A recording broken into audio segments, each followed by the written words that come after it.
বেশি জোরে আন্দোলনও করতে হবে না। আওয়ামী লীগ নিজেরাই নিজেদেরকে ধ্বংস করে, যুগ যুগ ধরে সেই ইতিহাস রয়ে গেছে। এই সরকার তো আওয়ামী লীগকে সাময়িকভাবে নিষিদ্ধ ঘোষণা করেছেন, সাময়িক। আর শেখ মুজিব তো আওয়ামী লীগকে বিলুপ্ত করে দিয়ে গিয়েছিলেন, মেরে ফেলে গিয়েছিলেন, হত্যা করেছিলেন। এই সরকার তো সেইটা অন্তত করেনি। শেখ মুজিব বাকশাল তৈরি করে আওয়ামী লীগকে খুন করে দিয়ে গিয়েছিলেন। সেই আওয়ামী লীগকে লাশ থেকে, কবর থেকে তুলে জীবন্ত করেছেন শহীদ জিয়াউর রহমান বীরুত্তম। যে আলোচ্য বিষয় আজকের এই অনুষ্ঠানের, এটা জয়নাল আবেদিন ফারুককে আঘাত করা হয়েছে শুধুমাত্র, সেখানেই শেষ হয়ে গেলে একরকম সমাধান করা যেত। আসলে সেখানে শেষ হয়ে যায়নি, এটা জাতীয় সংসদের উপর আঘাত করা হয়েছে। যে জাতীয় সংসদ হচ্ছে বাংলাদেশের প্রাণের প্রতিচ্ছবি। আর এই জাতীয় সংসদে হামলা করার ইতিহাস বাংলাদেশ আওয়ামী লীগেরই আছে। এরা এই জাতীয় সংসদের ফ্লোরে স্পিকারের দায়িত্ব পালন করা অবস্থায় শাহেদ আলীকে চেয়ার দিয়ে পিটিয়ে পিটিয়ে হত্যা করেছিল এই বাংলাদেশ আওয়ামী লীগ, যেটা এই প্রজন্মের অনেকে জানেন না। এই আওয়ামী লীগ হচ্ছে সেই আওয়ামী লীগ যারা জাতীয় সংসদকে অপবিত্র করে সেইখানে বসে সমস্ত কার্যকলাপ বন্ধ করে দিয়েছিলেন। জুলাই অভ্যুত্থানের সময় আইটি সেক্টরের সমস্ত আপনার তথ্য প্রযুক্তিগত যাতে কোনো চিত্র প্রদর্শন করা না যায়, জুনায়েদ আহমেদ পলক ওই সংসদে বসে বসে এই আকামগুলো করেছেন 2024-এর জুলাই অভ্যুত্থান চলাকালীন সময়। এই জাতীয় সংসদে দাঁড়িয়ে শেখ মুজিব স্বাধীন বাংলাদেশে যুদ্ধের পরে ফেরত এসে হুঙ্কার দিয়ে বলেছিলেন, সিরাজ শিকদারকে হত্যা করার পরে কোথায় সিরাজ শিকদার?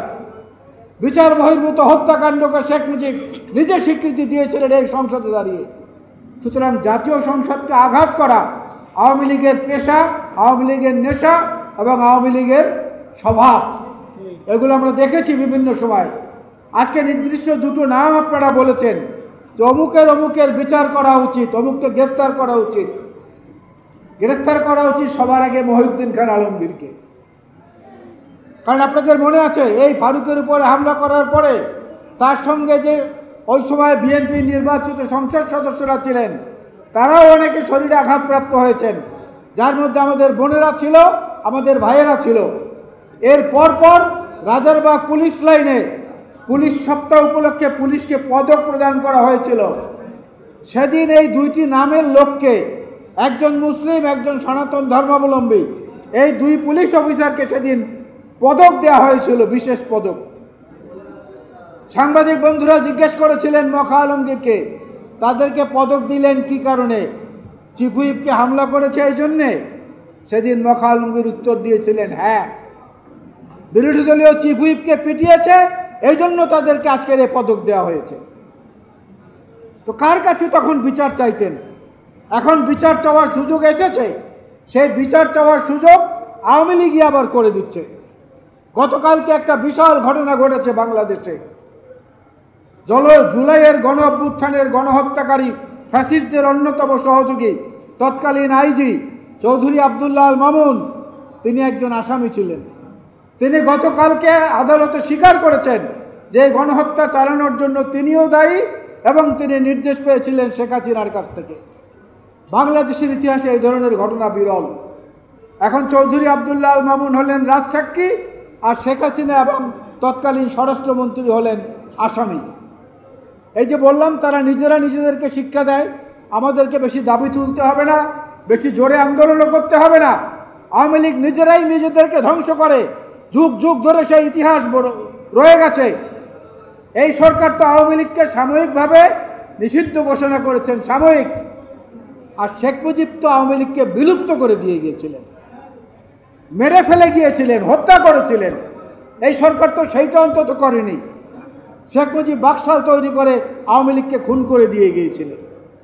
সেই আওয়ামী লীগকে লাশ থেকে, কবর থেকে তুলে জীবন্ত করেছেন শহীদ জিয়াউর রহমান বীরুত্তম। আমরা তো সেই দলের রাজনীতি করি। আমরা সংসদকে মাথার উপরে স্থান দেই, যার প্রমাণ হচ্ছে 91 সালের নির্বাচনের পরে দেশনেত্রী বেগম খালেদা জিয়া বিএনপির গঠনতন্ত্রে রাষ্ট্রপতি পদ্ধতির সরকার ছিল, সেইটাকে পরিবর্তন করে দেশের স্বার্থে, গণতন্ত্রের স্বার্থে সংসদীয় পদ্ধতিতে ফেরত এসেছিলেন। এটাও পৃথিবীর ইতিহাসে একটি রেকর্ড। যে নিজের প্রয়াত স্বামী এই দলের প্রতিষ্ঠাতা শহীদ জিয়ার প্রতিষ্ঠিত গঠনতন্ত্র থেকে দেশের বৃহত্তর স্বার্থে সংসদীয় পদ্ধতিতে উত্তরণ ঘটিয়েছিলেন বিএনপি। সুতরাং আমরা শান্তির পক্ষে, আমরা গণতন্ত্রের পক্ষে, আমরা বহুদলীয় মতকে সম্মান জানানোর পক্ষে।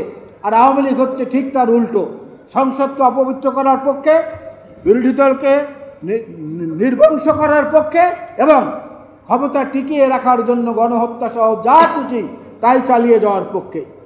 আজকের এই পক্ষে এবং বিপক্ষ শক্তির মাঝখান থেকে যারা উত্থানের জন্য চেষ্টা করছেন তাদেরকে বলবো, ছোটোবেলায় আমরাও আদর্শ লিপি পড়েছি। আমরা ছোটোবেলায় পড়েছি, ওই দেখা যায় তাল গাছ ওই আমাদের গা, ওইখানেতে বাস করে কানা বগির ছা। কানা বগির ছা থেকে কিন্তু আস্তে আস্তে আস্তে আস্তে বড় বক তৈরি হয়, হঠাৎ করে হয় না। আমার সন্তান কিংবা আমার সন্তানের পরবর্তী প্রজন্ম যদি এখনই মুরব্বীদের মতো কথা বলেন, এটা বেমানান। দয়া করে একটু সংযত হন, গণতন্ত্রের স্বার্থে, সর্বদলীয় মতামতকে গ্রাহ্য করার স্বার্থে এবং জাতীয় একটা নতুন রাজনৈতিক বন্দোবস্তের দিকে আমরা যখন যাচ্ছি, সেইটাকে দয়া করে কেউ বাধাগ্রস্ত করবেন না। তাহলেই এই 2011 6 জুলাই জাতীয় সংসদ এবং জয়নুল আবেদিন ফারুকের উপরে যে হামলা হয়েছে, সেই হামলার ভালো প্রতিশোধ গ্রহণ করা হবে সেই দিন, যেই দিন এই বহুদলীয় গণতন্ত্র এবং সংসদীয় ব্যবস্থাকে সমুন্নত রেখে দেশনেত্রী বেগম খালেদা জিয়া এবং প্রিয় নেতা তারেক রহমানের নেতৃত্বে নতুন গণতান্ত্রিক যাত্রা শুরু হবে।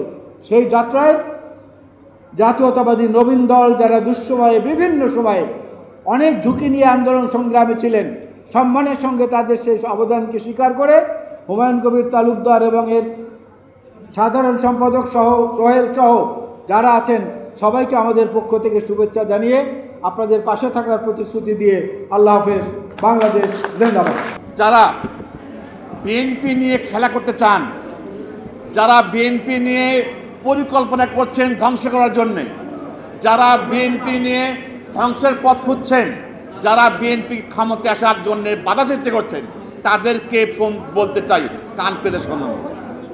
বাংলাদেশ জাতীয়তাবাদী দল এমনি এমনি সৃষ্টি হয় নাই, ওই জিয়াউর রহমান হাত দিয়ে সৃষ্টি হয়েছে।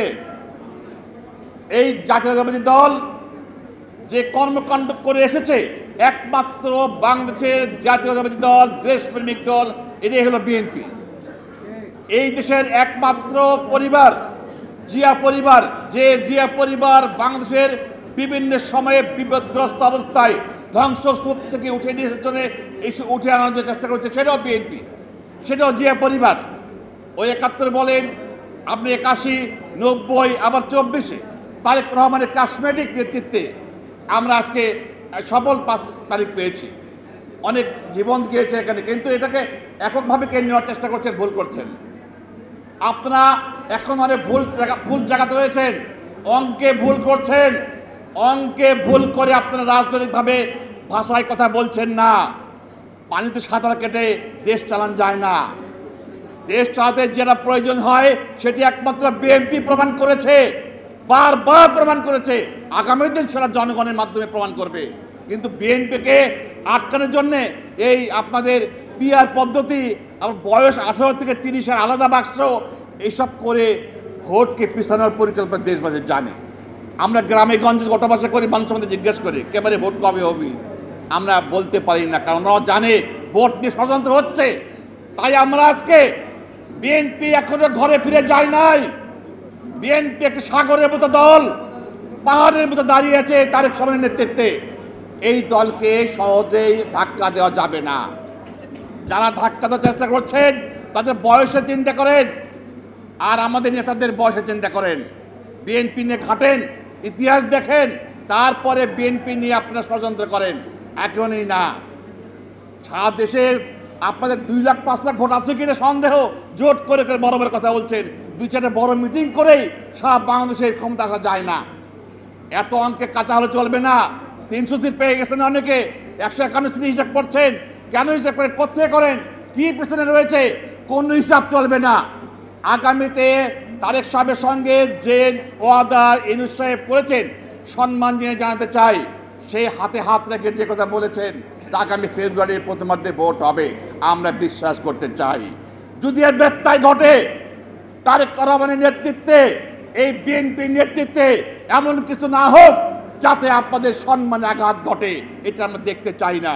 দেশের মানুষ ভোট দেখতে চায়, অনতি বিলম্বে ভোট দেখতে চায়। এই আশাবাদ কামনা করে বক্তব্য শেষ করছি। আল্লাহ হাফেজ। আসসালামু আলাইকুম।